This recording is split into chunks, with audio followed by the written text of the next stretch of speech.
All right, guys, welcome back to the channel. And today the G is here. The G35 is here. But before I get into that, let me catch you guys up. There's a lot that's happened since the last video on the G, when I actually bought it from Copart.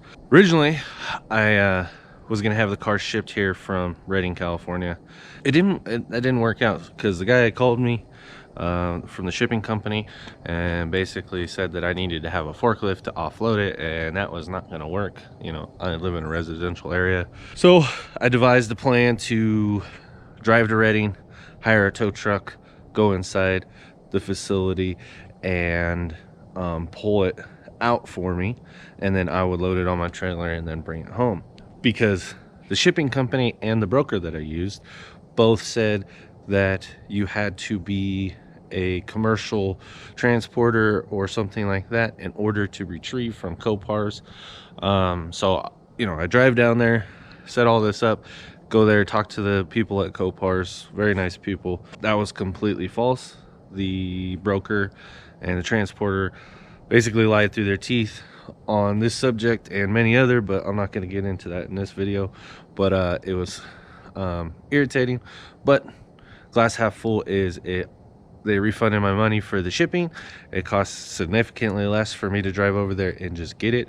The shipping total was going to be about $610, I think.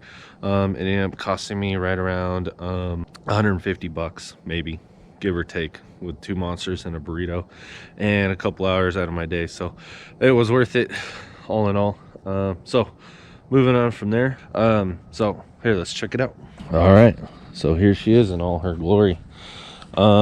She's a little rough. The ice probably makes it look really rough.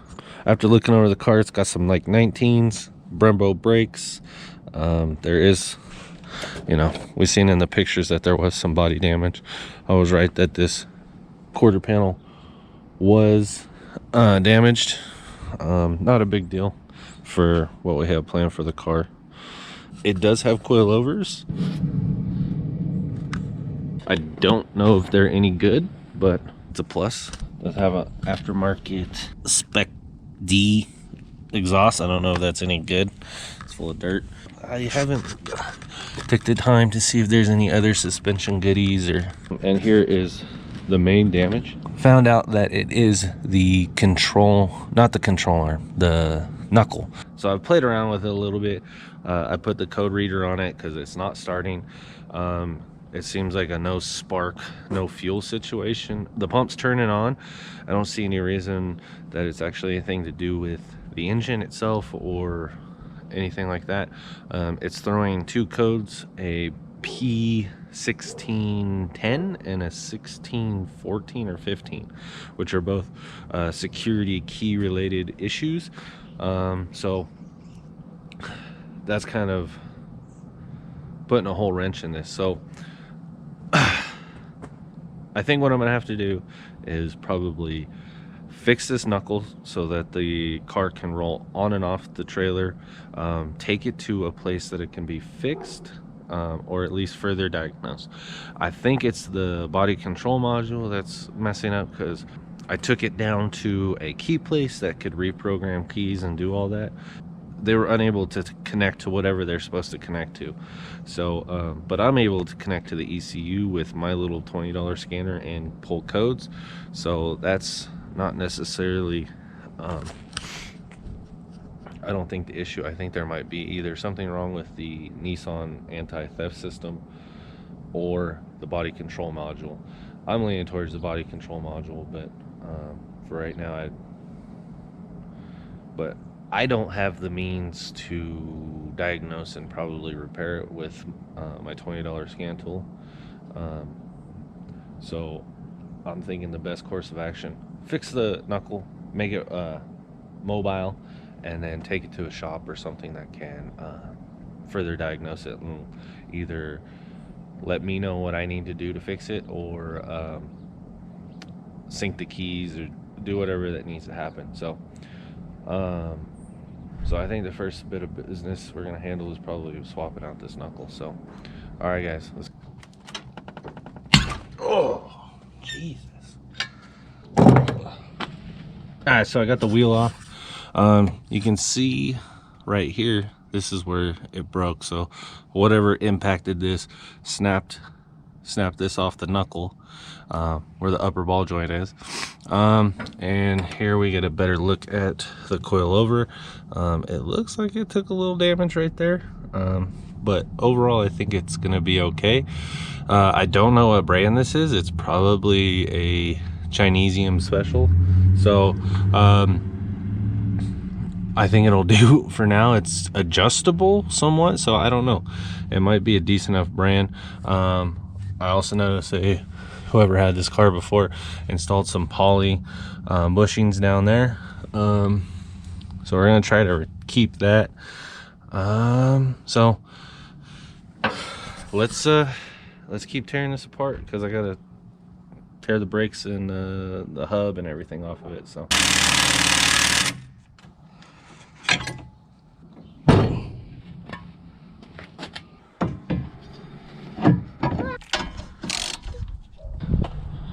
all right, so I jumped ahead, put everything back together. I ran into some issues, so I had to put down the camera and just hammer it out and figure out what I needed to do. There was a difference in the ball joints, I guess, from year to year. There's like a tapered sleeve on some years, and I guess other years I guess it's fixed. I don't know 100%, but I had to cut the other control arm that had the bad nut on it, and ended up cutting that so I could get that sleeve out of it to put on this one. So it was just it was labor intensive. So wheels on, it's not 100% the way it needs to be. I still need to do like cotter pins and all that stuff, but for right now, it's just to be able to roll it around, it should be good. I'm just gonna leave the fender on there for now. All right, guys, so I think there's gonna be a change of plans. So I was gonna try to find a mechanic or something like that that could do the diagnosing and figure out if it was the body control module or what the issue is, because I've taken it to 2 different key reprogramming places, you know, locksmiths, and both of them cannot connect. It's not allowing them to. But I really don't want to take it to a mechanic, because I feel like I'm going to get, you know, bent over the barrel, so to speak. So what I think is the best course of action is send this ECU out and get the NATS, the Nissan anti-theft system, removed on it, so that way it won't look for a body control signal. This is a DE car. If it was an HR, this wouldn't even be a problem. I would just hook up my Nistune that I use, or not my Nistune, my HV tuners that I use on my FC, hook it in, pay the $100 or whatever it is, and then go in there and just take the codes out. I don't have that option on this car, but I think that's going to be the best course of action, and I think it's probably going to be the cheapest way to do it, because I think if I took it to a mechanic, I don't know. I'm always leery on that. I think they're going to charge me more than I think it's worth, but it's like $350 for a one with it deleted. They do some kind of spicy tune on it. I don't know. Not really what I care about. I care just more about it running. But so I think that's going to be the plan of action for this car for now. But first, I want to start tearing out the interior to start cleaning it and stuff. I'll probably pull the ECU out, but I want to start getting the car looking nice. Got it inside the shop, obviously.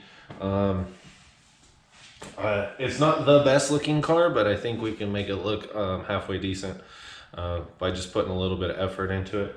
The paint, for the most part, looks like it'll polish up decently well.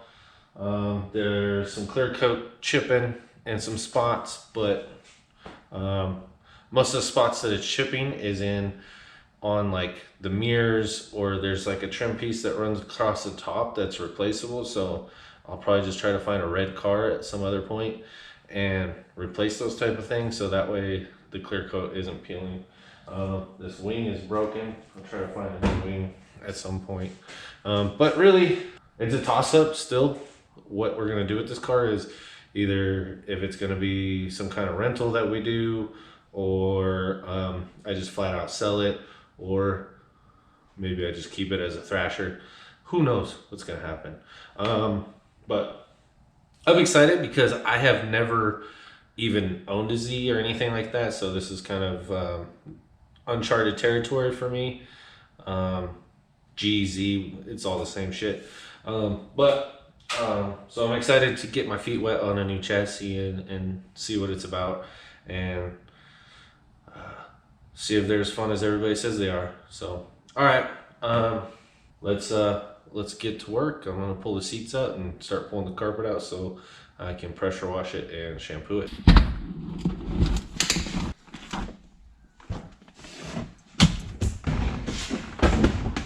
Turn it on, Ian. Okay.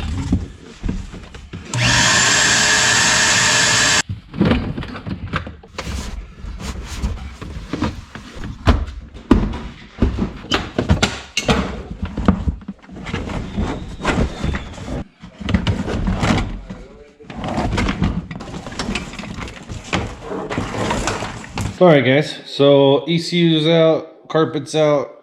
Tomorrow I'll probably pressure wash the carpet, shampoo it, and do all that stuff to get all that nasty stuff out of there. There's something in here that's messing with me bad, having like an allergic reaction or something. But I think we're done on the inside for now. I want to pull this fender off, see what the damage is kind of behind here, if there is any. So pull that off. All right, so pulled the fender off, and it looks like the extent of the damage is about right there. That's not really gonna do anything. This thing is really, really filthy. I have a lot of cleaning to do. All right, so last night I finished out buffing the car. Here it is. It looks all right. I didn't put a lot of effort into it because the paint is got a lot of problems, a lot of scratches. Obviously there's like a ton of damage on the quarter panels and stuff like that. So I didn't really invest too much time in trying to get this thing to look the greatest. But it's a huge improvement over what it looked like before, and I just needed a little bit more motivation to work on this thing, and I think this has helped a lot. But anyways, I got the carpet kit out. We're gonna hook up the pressure washer and try to shampoo it, try to get this thing as clean as possible. You can see it is pretty gross. There's a lot of coffee stains and grossness and all that. So we'll see what the before and after looks like when we're done.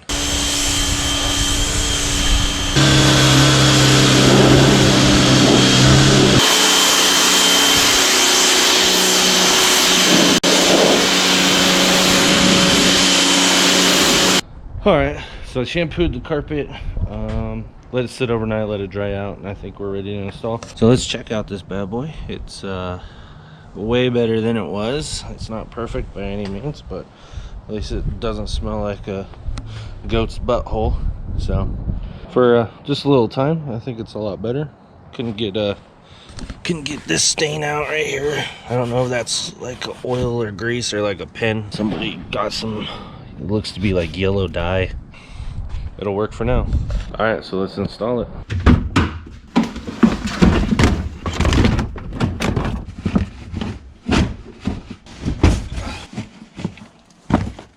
I'm gonna make a mod to the handbrake real quick.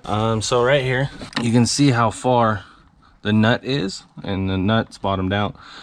Before it actually makes contact, you can see right there that the handbrake has to move a lot just to even start to actuate the drum brakes. So what I'm gonna do is I'm gonna put a spacer in here, stacked a couple washers on there. I mean, you could use like a thick spacer or something like that.